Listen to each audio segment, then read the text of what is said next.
Welcome to Roadmap to 1 Million. My name is Stacey Zeal, and if you're looking to make more money, gain your time back, and rapidly grow your visibility so that you can impact way more people with your brilliance, you're in the right place.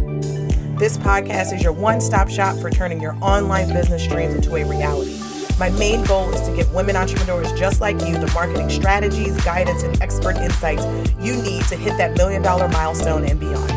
Whether you're a coach, a consultant, or an online brand that wants to make a big impact, Roadmap to 1 Million gives you the actionable strategies and inspiration you need so that you can implement right away, no fluff, no fuss.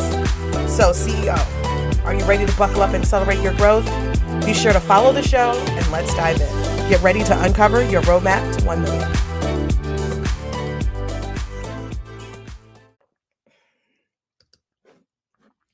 Hey there, fellow entrepreneurs. Are you doing all the things but hit a revenue ceiling? You're building an audience, you're creating content and making sales, but you feel like something is holding you back from your next milestone. If that sounds like you, it's time to take our What's Your Missing Marketing Link quiz, your go-to tool to identify what's missing from your marketing strategy that might be holding back your business growth. Whether it's fixing your funnel or diversifying your efforts, this quiz will pinpoint those marketing missteps and guide you to success. Take the quiz today and uncover the missing link in your path to 7 figures and beyond. So head over to staceyzeal.co/quiz because success begins with identifying and fixing those mistakes. So don't miss out. Your business deserves to have the impact you desire. Visit staceyzeal.co/quiz. That's STACYZEAL.co/quiz to get a detailed report and the resources you need to help you grow. All right, let's jump back into the episode.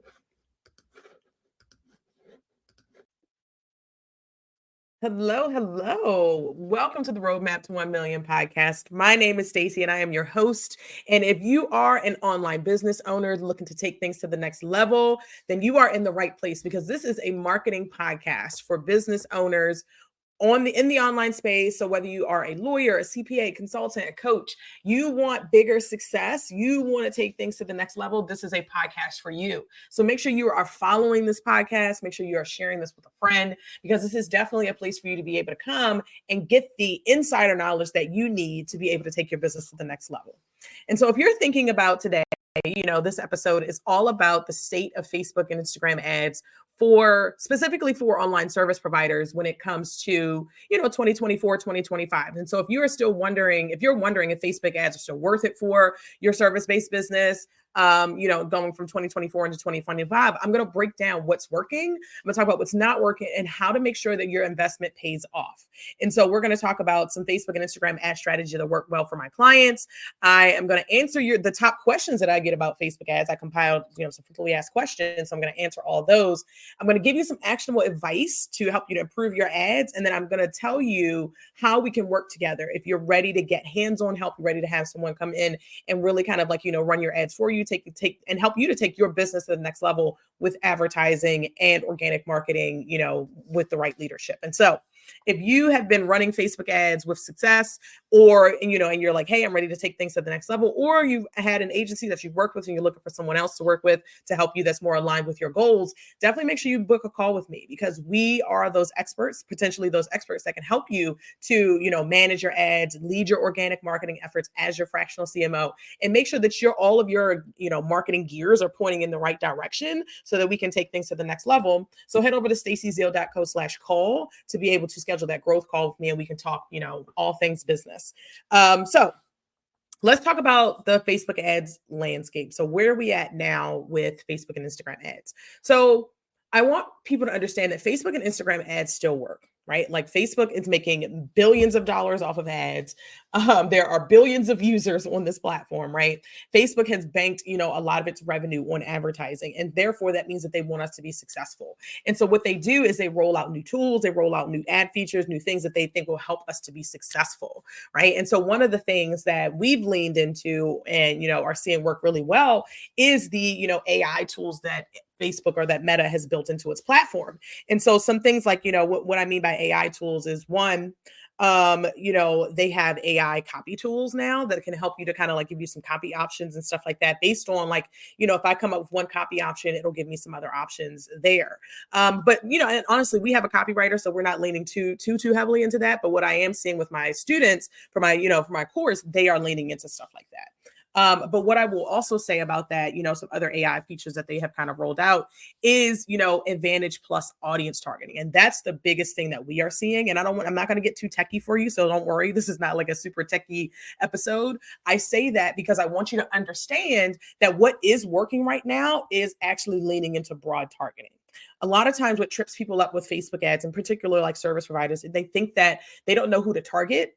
They don't know what to kind of set for their audience targeting when it comes to running ads. But the great thing is that Facebook has rolled out a tool where you can kind of give it some guardrails, you can give it some parameters, but it's going to say like, hey, if this is kind of like the group that you want, if there are people that fall outside of this group, but I think are still, the ideal audience, they're going to target them too. And so that's working really well. But one of the other things, so definitely lean into the AI tools that Facebook is kind of rolling out, or, Facebook and Instagram are rolling out for their ads. I definitely I'm going to see, I'm predicting we're going to see that get bigger. We're going to see more AI tools. We're going to see, more ways for Facebook to kind of take some of the control from the advertisers and put it into the hands of their algorithm because their algorithm knows what works and wants us to get success, right? So I think we'll continue to see that. So don't get freaked out if you are unsure on who to target. Things like that. These are kinds of things that we do for our done for you clients, but also with our audience targeting for our course clients. We also help them with giving them a list of things that they can, kind of refer to. So that's one thing. So AI, definitely something that you want to pay attention to. Even I would say we use ChatGPT to write some copy for some of our clients' ads. We used to, right? Like before we had a copywriter on the team, and they worked well as well, right? Like, we did see that they were working, pretty good as well. So definitely make sure that even if you don't have a copywriter on your team or someone that you're going to tap into, definitely make sure that you're paying attention to the copy and leveraging AI and some of these other tools to be able to, grow with that. All right, so let's talk about strategy-wise, because we talked a little bit about tech, but now I want to talk strategy. So what am I seeing working strategy-wise? One, I'm seeing a multi-layered approach is what's working. So here's what typically happens with Facebook ads. A lead, someone, out there in Facebook land, they're scrolling, they see an ad, they download the guide, the checklist, whatever, then they receive a bunch of, emails that they either ignore, they mark as unread, or, they kind of open it and they just say they'll do something with it later. A good app opens rate for your email list about 30 to 40%. So the people you are emailing aren't, a lot of them aren't reading it, right? Even though that's an average, right? And that's considered good, but a lot of people aren't reading it, but they are getting on Facebook and Instagram multiple times a day. And so the reason I kind of bring you to all that and kind of give you that context is because when I think about a multi-layered approach, it's not just about saying, hey, I just want to, get leads, right?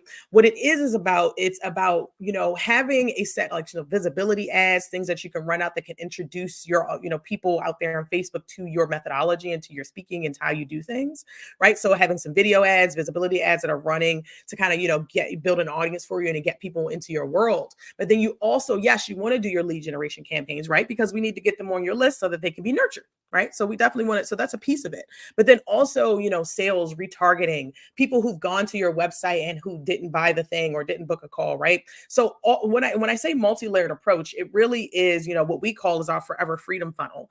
And it works really well for service providers because it's more of an evergreen model, right? It's not just, we're going to run ads to a webinar and that's it. It's, let's make sure that we're doing long-term lead generation. So we have a lead generator that's bringing in leads, all the time. We have, specific campaigns that are running towards, webinars and other kind of live things that you're doing. Yes. But then we're also retargeting people, right? So after they go to the website, we're also saying like, hey, let's make sure we get them back up in our sales funnel, right? I mean, with our ads to make sure that they can take the next step. An example of this is what you'll see with, if you're trying to book a hotel, right? I remember one time I was trying to book, I was booking a hotel at Hilton. So I was looking, on their website, kind of taking a look at the different options. But then, I got on Facebook. I didn't actually book the hotel room at that time. I was kind of like, just browsing. But then I, get on Facebook, and what do I see as soon as I get on Facebook? An ad from Hilton saying, hey, pick up where you left off, right? People are busy. People get distracted, right? The doorbell rings, the dog starts barking. They got to go get their kids. They got to do all these things, right? And so you want to make sure that you're not just relying on somebody coming once and then, making that purchase, right? You definitely need to make sure you are retargeting people, making sure that you are sending people messaging that shows that takes them back to your website to complete and finish what they were doing. So that's the one thing, I'm seeing that's working really well. It's no longer a world where we can just only run lead generation campaigns or we only run sales campaigns. You really do need to have a multi-layered approach. And our Forever Freedom Funnel is how we, the way that we, teach that and how we set that up for our clients. And so if you want to learn more about that, you can definitely go watch my webinar, because I do kind of walk through the Forever Freedom Funnel in my Evergreen Facebook Ads webinar. So you can go to stacyzill.co/maximize. And you can watch that webinar where I kind of explain the funnel even more, and there's visuals and all that kind of good stuff. So that's number 2, right? So first thing was AI, leveraging AI. Second thing is, having that multi-layered approach. The third thing that I'm seeing that's working really well for my clients is a mix of video ads and still images. I get a lot of people that ask me all the time, like, should I be doing video? Should I be doing still images? Which one works best? And I will honestly say that for each client, it varies, right? I have one client who, she has a super niche audience, super, one-to-many offer. It's a membership. And, we said that still images and video work for her. So we run a mix of both. We see sometimes that her still images are doing better than video, but that doesn't mean that the videos are underperforming or that they're unnecessary, right? So I like to say a mix of both, right? We had one client where, still images way, way, way outperform video, and another client where video way, way, way outperform still images, right? And so you want to make sure you're doing a mix, because video helps to introduce people to your personality, to your voice. It helps build that trust, right? But then those still images are really good to kind of give people, capture attention, give people the quick and dirty on what they need. What we're seeing is, graphics with, text overlays are working really well. An image of, of the owner or the CEO or something on there, right? So, combining that familiarity of a face with some text is working really well. And so you want to make sure you just don't want any kind of leads coming into your business. You want leads that align with your personality and your how you do things. And that's why those visibility ads are important. That's why, or your organic marketing in general is important. But when it comes to Facebook ads, you want to make sure you're running a combination, because, and the thing is, people will see both of those ads, right? Facebook will show you the still image, and that same person will see the video. Some people are going to convert with the video. Some people are going to convert with stills, but that doesn't necessarily mean that the video was irrelevant or that the still was irrelevant. They might have seen both, and then that one was the actual catalyst to make them convert. And so that's what got the credit. So you want to think about those kinds of things as well, right? So making sure that you have a mix of video as well as still images, that works really, really well. All right. And the last thing that I'm seeing works really well before I start to talk about frequently asked questions that I get about Facebook ads is instant forms. And so what an instant form is, you might have seen it if you've interacted with one before, but essentially what it is you see an ad on Facebook, you click on the, call to action button, or even on, Instagram or wherever, you click on the call to action button and it pops up a form. And that form is typically, it looks like a little mini landing page, has an image and some copy, but it's not really comprehensive. It's definitely not, somebody's actual full on built landing page. It is just a form with some information on there. But then what that does is it takes people it allows people to fill out your forms and get the thing, like the PDF guide or something, or the video series. It allows them to get it without leaving Facebook. And that works really well because, one, it pre-populates, it pre-fills someone's contact information, right? So all they have to do is hit enter. But, really, people are busy, right? And landing pages take forever to load sometimes. And so being able to have it directly tracked on Facebook where, they're not necessarily leaving the platform per se, but you're still capturing their information is working really well. We had a client who also has a membership. We tend to work with lots of clients that have memberships. But we worked with a client that has a membership. And, one of the things that we were seeing is that we were running ads to an instant form at first. And, we were seeing, cost per lead of about $3 and some change, maybe $3.50 something like that. And that was kind of like their baseline, averaging, holding steady over, the course of a few weeks. So we're like, okay, $3.50 is about the baseline. But then we were like, okay, let's test driving traffic directly to the opt-in page, right? And so what we do, kind of trick for you out there is we create an ads only landing page. So that way we can track things. And so what we did is we just like, hey, let's just duplicate the organic page and just change the URL, put in there, use this for ads only. But then what we were seeing, so I say that because all of the traffic that was going to this page was paid. So we were able to kind of compare, apples to apples in this instance. And so we were seeing that landing page was having having like a, closer to $6 cost per lead, right? It was almost double what it was when we used an instant form because, people have to wait for the landing page to load. They're going to go. So some people aren't going to go, aren't going to wait for the landing page to load. People are going to go to the page and get distracted, right? And so this, instant forms allows you to keep the kind of experience all on Facebook, but still allows you to get the data because you'll use like a Zap or something like that or integrate it with your CRM so that when someone fills out the form, they get kicked into your email sequence, right? But you do need to set that up. But that's something that we're seeing work really well for our clients. Again, like damn near, half the cost per lead is what we saw when we were using, an instant form in comparison to sending people to an opt-in page. So keep that in mind. It's definitely probably worth testing both. But I will say that we have been leaning personally more into instant forms than we have into sending traffic to landing pages in those kinds of senses where we're doing like lead generation. If it's a sales page, a sales campaign, that's different, right? Like if you need somebody to book a sales call, you could definitely probably use an instant form for sure because you can access all the contact information and get it scheduled. But if you're doing things like you want people to make a purchase like a digital product or a membership, and you want them to make that direct purchase there, then I would definitely just continue to send them to the landing page because I don't think instant forms really work that well for that. But if it's capturing a lead, definitely want to make sure that you're considering using an instant form so that way you can get people's information without, having to have them leave the platform. Okay, so those are the things that are working. So to recap those things, AI and leveraging, Meta's AI features are definitely working. Using a multi-layered approach. So our Forever Freedom funnel is definitely working. Using a mix of video and still images, not leaning one or the other, but then also using instant forms versus driving traffic to a specific landing page. So now let me talk about, some frequently asked questions that I recently got from my audience. And I'm, going to just kind of give you my perspective on it. So first question is it worth starting new ads for the first time in Q4 or should you wait until January? My thing is like, yes, I want you to start now. Don't wait for Q4 to start running ads. Or don't wait for Q1, of next year to start running ads because ads are about building momentum. And the sooner you start, the sooner you can optimize, the more data you're going to get. And honestly, the most expensive time, a part of your ad journey is when you first launch, right? That's when you're going to see the highest cost because Facebook is trying to figure out who it is that they should be, showing your ad to.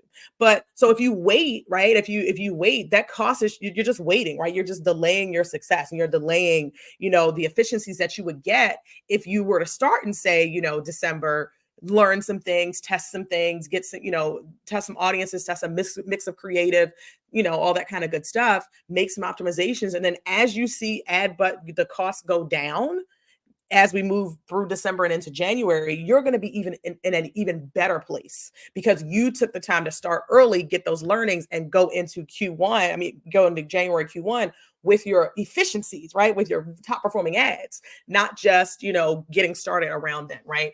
And there are a lot of people that are going to want to start ads in January, to be honest. Like I, and have clients now who are looking to close and really kind of start things in, January.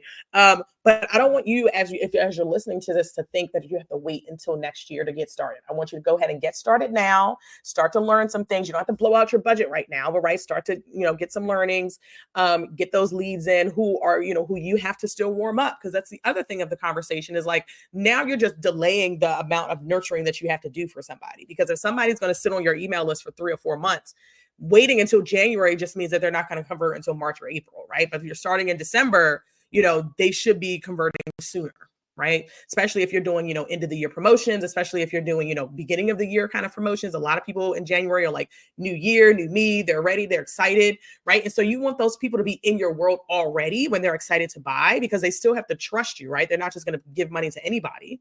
So you want to start that nurturing process as soon as possible, okay? So make sure that you are considering those things when you think about delaying your success because you wanted to wait until costs go down, right? So think about that. Another question, how are quizzes performing right now? Quizzes are definitely an effective lead generation tool. I had a client one time, this was a few years ago, and we were running quiz ads and it was getting her like a $2 cost per lead. I think it was actually maybe $1.50, maybe $1.52. And so that was the cost per lead for her quiz, which is really good, right? Like, like anything, I think, it depends. A good cost per lead really is relative to the offer that you're selling and, relative to, the audience that you're targeting, all that kind of good stuff, right? Like, there isn't like a magic number that you're like, hey, if it's this, it's good. If it's that, it's not. It really depends on your audience, because if you're paying, let's say, for example, you pay a $50 cost per lead, but your offer is $5,000, like it's still worth you getting that $50 lead in there, because they're going to, generate a significant, the higher return on investment than you put into the just get that $50, that person to spend $50 to get them on your list. But back to the quizzes. So quizzes definitely, working. We have a client that we are launching some quiz ads for, that are going directly into ManyChat and, via Messenger. And so, yeah, did you know you can absolutely run ads to your DMs? And so if you have a bot in place, a ManyChat bot in place, or you just are really heavy in your DMs and you want to start to get people to start those conversations with you, you can do that. Even if you're retargeting your existing audience, right? Like, just having some ads that are going to your warm audience and telling them to, DM you, to get a lead magnet, or DM you to take a quiz, or, DM you to start a conversation about sales, right? Like that kind of stuff works. So you can do a lot of different things with ads. And so I would definitely suggest, if you have a quiz that works really well, definitely, start to run some ads to it, and see how it goes, right? Like see, how that's working for you, what your cost per lead is, and how many people you're kind of getting, in the downflow of that, right? So definitely make sure, quizzes are really good. I was actually even talking to somebody earlier this week about her quiz, and getting her quiz, kind of making sure that the quiz is positioned to be about the user. I think that's where people mess up with quizzes, is that their quiz is about them specifically, or their quiz is like, how do you determine which offer you should work with from me?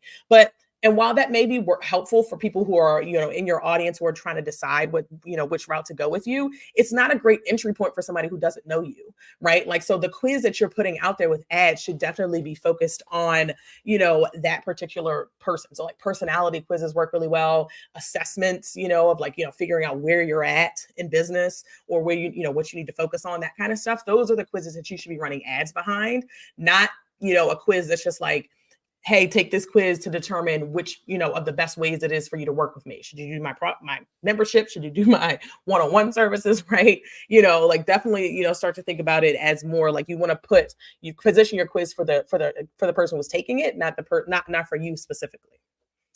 Okay. Are ads more expensive right now? So as the time of this recording, it is early November. And yes, ad costs are increased. And the reason is because it's more competition in Q4, because everybody waits until Black Friday to start running ads, right? For some reason, everybody's like, you know what? I'm not going to run ads all year, but you know what? For Black Friday, I'm going to go ahead and jump in. And it's not to say that there's something necessarily wrong with that, but that's why costs are going up, because people are spending more money. There's less, there's more competition. There's less, inventory for your ads to show up. So that's why costs are going to be high. But here's the thing. High costs are relative, because if you go from a $2 cost per lead to a $4 cost per lead, but you're still making $100+ per sale, that's still significant, right? Like if you have a course that's $97 and you're used to paying $2 cost per lead all year, but then when we get to Black Friday, your costs go up to $4, cost per lead or cost per acquisition, then that's still a significant sale for you, right? You're still making a significant ROI. You just have to understand that, you have to kind of, play with those numbers a little bit. Maybe you have to spend a little bit more if you want to hit those goals, right? Because if you're like, hey, my cost per lead has doubled, but I still want to make the same amount of sales, you probably are going to likely have to double your budget, right? And, and so that's the thing you have to keep in mind, is that yes, costs are going to go up. Yes, cost per lead, cost per acquisition is going to be higher because there's competition. But, keep thinking about the power of advertising and how much money it can, bring into your business. I want you to, pause, or at least hesitate before you think about, pausing your ads for Black Friday or not running ads on Black Friday at all, right? I honestly suggest that you focus on your warm audience for Black Friday. Like, instead of trying to focus on getting cold people to come and shop with you, I suggest that you focus your campaigns on, focus your campaigns on your warm audience, the people who are following you on Instagram, who are following you on Facebook, who are interacting with your content, right? People who've gone to your website, people visited your sales page, but they haven't bought, people on your email list. That's what I mean by your warm audience. And so you want to make sure you're targeting them so that they know what you have going on. And sending out a few emails is not going to enough to do it, right? Because they're going to be bombarded with ads, they'll be bombarded with email, right? So you want to make sure that you are touching people in multiple places, right? So Costs are going to go up, costs are going to go down, but you just have to really kind of learn how to ride the wave. Okay. All right. Couple more questions. So is it worth running ads to a low ticket offer as a consultant? Yes.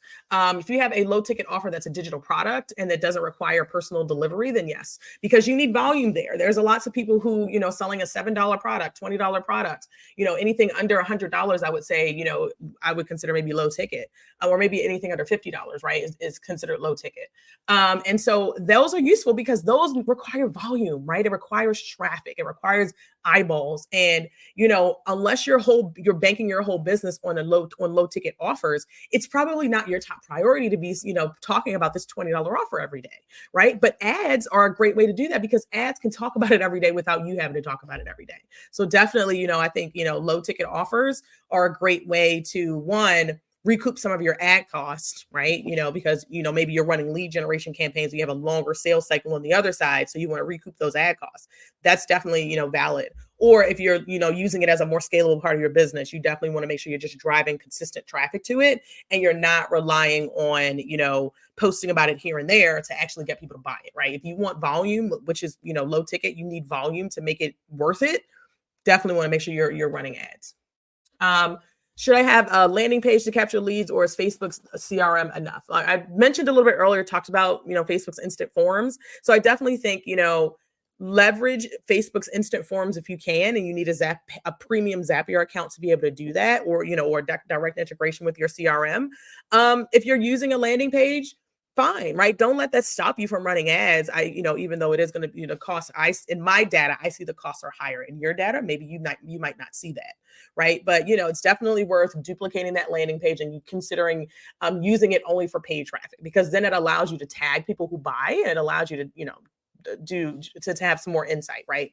Into only what's how the paid traffic only is doing. So definitely consider using an instant form, or kind of integrating your CRM with Facebook. Last question. Should I market myself with ads if I'm starting a new one-to-one therapy service? So one, you're going to always be marketing, right? Regardless of where you're at in business, right? When you are just starting out, if you're, have new services, you definitely want to make sure you're always marketing. Is paid the place that I would suggest you go? No, I don't suggest people start with paid. I suggest people start with organic. But the reason I wanted to answer this question, because I know a lot of people in this audience are not necessarily, just getting started. But the reason I wanted to answer this is because, as she mentioned, or the person who posted this mentioned one-on-one services. And so this is a question I get from people who are like, should I run ads to my one-on-one services? And so what I want you to think about is how much volume you actually need in order to hit your goals. If you only need a handful of clients because it's just you, focus on organic marketing and that direct sales outreach, like prospecting and stuff like that, right? And I don't mean cold outreach. I mean, like, building relationships with people, offering, talking to them about becoming a client of yours. But if you need volume, meaning you have multiple therapists on your team, or you have multiple CPAs on your team, or you have multiple attorneys on your team, and you need a significant amount of leads to come in to be able to keep them busy, then definitely you want to start to consider ads, because ads bring in volume. And so the way that I answer this question about should I run ads for a new, for a one-on-one service, it's really about how much volume do you actually need, right? If you have three therapists on your team and each of them can take on 20 clients, you're going to need a significant number of leads to keep them booked out.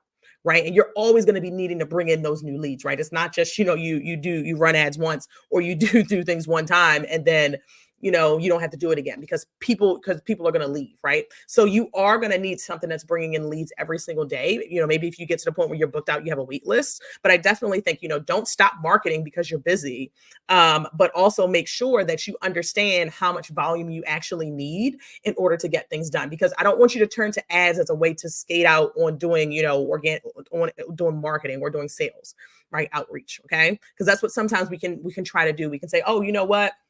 I'm just going to run ads and I'm not going to do any organic marketing or any outreach. I just don't want to do any marketing, period. So I'm just going to run ads. And that's just not the most effective way to do it. Not the way that I teach, right? So you want to make sure that you understand how much volume do you actually need? And, is that volume manageable by yourself, even if it's just right now until you grow? Or do you need to, supplement your lead generation and remove yourself from being the queen or the king lead generator and actually, have an endless stream of new people coming in, right? So that's what I got for y'all today. This was the state of Facebook and Instagram ads for online service providers. So if this is something that you are looking into, I want to give you a quick little recap. So one, don't wait till January to start running ads if you are, hesitating because you think costs are too high. Second thing, test multiple creative formats. So video ads and still images work, quizzes perform really well, test different lead generators. Optimize your lead generation with instant forms, right? So reduce that friction, right? Reduce all that load time, because that load time is important. We may think my landing page loads in 3 seconds, but 3 seconds is a long time for a page to load, especially when your attention span is always like blah, blah, blah, blah, blah, right? And then don't let higher costs keep you from making money, right? Because even if your costs do go up, they will eventually go back down, right? You just have to kind of optimize, what you're doing to make sure that you get the most efficient costs. But there isn't a whole lot that we can do about rising costs. And so, in conclusion, so if you are ready for a marketing partner who offers both strategy, that strategic guidance, and execution, I want you to keep listening to hear about our upgraded fractional CMO package. And so I've gone through a whole lot of iterations of our offer, and we really, really kind of solidified into the top 5 things that we do for our clients. And so when you enroll and work with us in our fractional CMO package, what you get is a growth marketing plan that sets the clear path forward. This includes organic marketing as well as paid. So it's what are the things we need to do to create significant growth? The second thing you get is your Facebook ads management. So we will do your ads, we do the copy, we do the graphics, we will run for all of the different campaigns that you have going on. So we handle that in-house because we are the experts and we can bring, the paid traffic to your organic efforts. But then the third thing that you get when you work with us is an organic content plan. And so this is where we're like, okay, what are we actually going to be posting on social? What are we actually going to be, sending out via email? What kind of podcast episodes do we need to, start to put out, right? So you get a really comprehensive, detailed report on what actually you and your team should be doing organic, while we're also supplementing with paid. Then you also, the last 2 things you get is a custom AI bot, because a lot of times our clients are like, okay, you're giving me a content plan, but I don't know, what to write. And so we created custom AI bots for our clients to help them with content creation. So we teach you how to use this custom AI bot to get copy that sounds like you. And then the last thing you get is a comprehensive branding and messaging audit. And so we'll go through your messaging, we go through the content, we go through your website and look to see, is where we're at now fitting, meeting where we're trying to get in, in the next moment, right? Is this aligned with where we're going? So if that's something that you want to learn more about, you can definitely go over to our website and check it out. But you can also head to stacyzeal.co/call to schedule a call with me. And let's talk about how Facebook and Instagram ads paired with your organic strategy can help to take you to the next level. So next week, I'm going to be talking all about vetting and hiring the right ad agency for your business. And so if you are considering hiring an ad agency and you're not sure where to start, definitely want to make sure that you tune in for that next episode. All right, y'all. I'll see y'all then. Bye. OMG, that episode was packed with gems. Are you ready for more? Head over to stacyzeal.co/podcast to get the show notes and to sign up to get our top 5 podcast episodes to help you streamline your marketing so you can make this your $1 million year. Head over to stacyzeal.co/podcast.